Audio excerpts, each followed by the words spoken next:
हाथ जोड़े, हाथ जोड़े। क्या शीलता रही होगी, यहाँ तो पड़ोसी ना कर पाए और हम कोई काम वो कर लें जो पड़ोसी नहीं कर पाया, तो अपने आप का सीना चौड़ा करके बोलते हमने किया ऐसा। भगवान ने सारे पृथ्वी भर के राजा लोग जो शिव धनुष को नहीं उठा सके, उस शिव धनुष को तोड़ा। और भगवान कहते महाराज आप क्रोध ना करो, आपका ही कोई छोटा मोटा सेवक होगा जिसने ये काम कर दिए। नाथ संबोधन भंजनिहारा।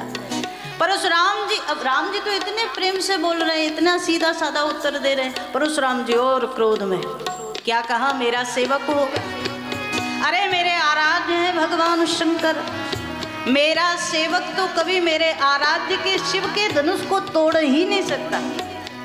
भगवान हाथ जोड़ करके खड़े।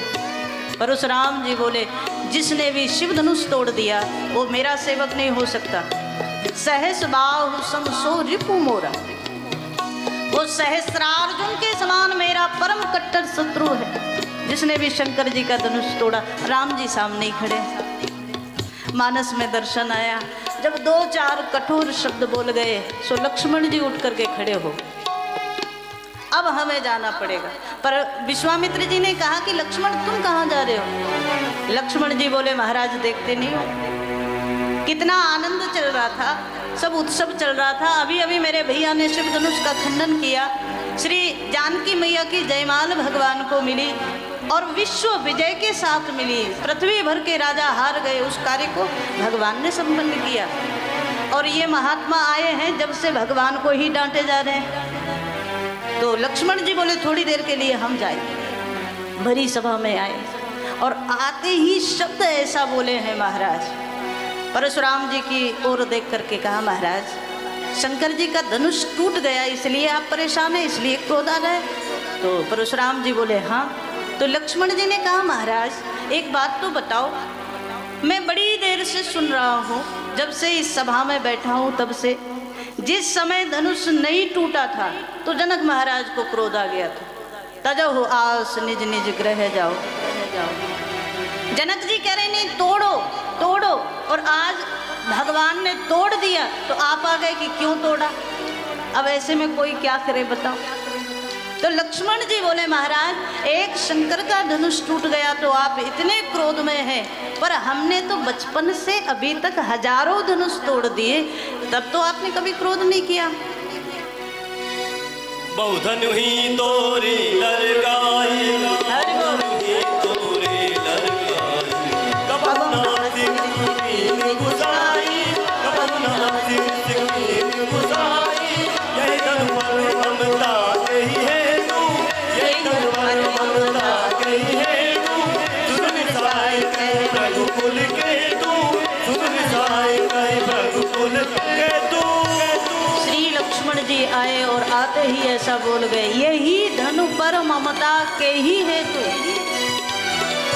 अच्छा एक बात बताओ, जिस व्यक्ति ने सब कुछ त्याग कर दिया हो और जीवन के आखिरी समय में कोई उसको ये कहे कि तुम्हारी ममता अभी भी कहीं चिपकी हुई है, आसक्ति कहीं लगी हुई है, तो कितना क्रोध आना चाहिए। परशुराम जी महाराज जो परम तपस्वी हैं, जो परम त्यागी हैं, ऐसे परशुराम जी को लक्ष्मण जी बोले यही धनु पर ममता के ही हेतु, आपकी ममता अभी भी लगी हुई है।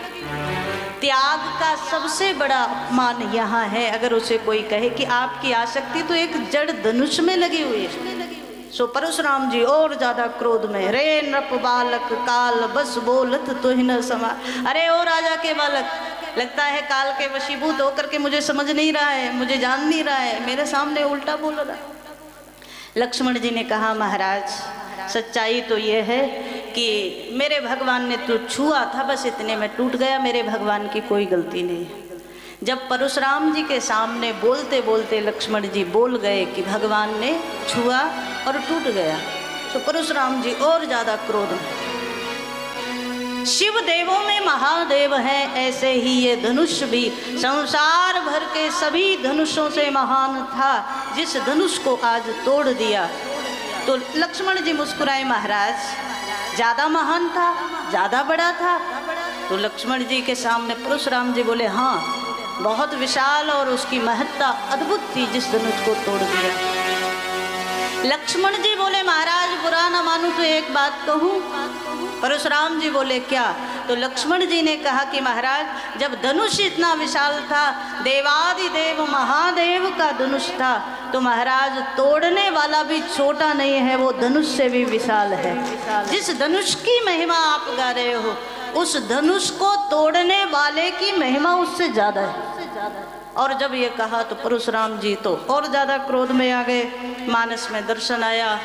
एक बार तो विश्वामित्र जी को कह दिया कि मेरे विषय में इसे बताओ, ये राजा का राजकुमार मेरे सामने खड़े होकर के ऐसे बोल रहा है, आप बताइए मेरे विषय में। मैंने 21 बार इस धरती को हयवंशी क्षत्रियों से रहित करके ब्राह्मणों को दान कर दिया। मानस में दर्शन आया, लेकिन विश्वामित्र जी तो कुछ बोल नहीं पाए। तब तक परशुराम जी ही फिर बोले, बाल ब्रह्मचारी अति कोहि, बाल ब्रह्मचारी अति कोहि, बाल ब्रह्मचारी अति कोहि, बाल ब्रह्मचारी अति कोहि, विश्व विदित क्षत्रिय कुल द्रोही, विदित क्षत्रिय कुल द्रोही, विश्व विदित क्षत्रिय कुल द्रोही, विदित क्षत्रिय कुल द्रोही। लक्ष्मण जी के सामने अपने मुख से अपना परिचय दे रहे हैं और परशुराम जी क्रोध में बोल गए, बाल ब्रह्मचारी अति कोहि। मैं बाल ब्रह्मचारी हूँ और क्रोध इतना है कि उसमें अति लगी है, अति कोहि। मानस में दर्शन आया। लक्ष्मण जी बड़ी जोर से हंसे, महाराज आपने क्रोध का परिचय तो ऐसे कराया जैसे कोई बढ़िया चीज हो। आप किसी से मिलो और मिलते ही उसको कोई कहे कि भैया आप कौन, तो अपना नाम बता दो, साथ में जोड़ दो अति क्रोधी, कैसे लगेगा? क्रोध कोई अच्छी चीज थोड़ी है। पर परशुराम जी कहते हैं बाल ब्रह्मचारी अति कोहि। लक्ष्मण जी बोले महाराज अब तो जो टूटना था होना था हो गया, लेकिन आपको ऐसा लगता है कि बिना इस धनुष के आप नहीं रह पाएंगे, तो कुछ व्यवस्था की जाए क्या? परशुराम जी बोले क्या मतलब? लक्ष्मण जी बोले कोई बड़ा गुणी बुला करके इस धनुष को दोबारा जुड़वा देते, फिर तो ठीक हो। परशुराम जी और क्रोध में मेरे ऊपर व्यंग कर रहा है, फरसा उठा लिया, लक्ष्मण जी की ओर आगे बढ़े और मानस में दर्शन आया। जैसे ही लक्ष्मण की ओर बढ़े, राम जी बीच में आ गए। लखन उतर आहुति सरिस। भगवान श्री राम जी जो है ना, राम जी जब बोलते हैं तो राम जी की वाणी तो बिल्कुल जल की तरह शीतल है, पर लक्ष्मण जी बोलते हैं तो कहा परशुराम जी के क्रोध में आहुति का काम, घी की आहुति पड़ रही हो, ऐसे लक्ष्मण जी की वाणी। बीच में भगवान आ गए। जैसे ही क्रोध बढ़ने लगा, अरे महाराज एक छोटे से बालक की बात का इतना बुरा मान गए? बच्चे तो उत्पात करते रहते, कुछ ना कुछ बोलते रहते, लेकिन बच्चों की बात का बुरा थोड़ी मानते हैं बड़े लोग। और भगवान ने पूरा पक्ष लिया। आज लक्ष्मण जी का मानस में दर्शन आया।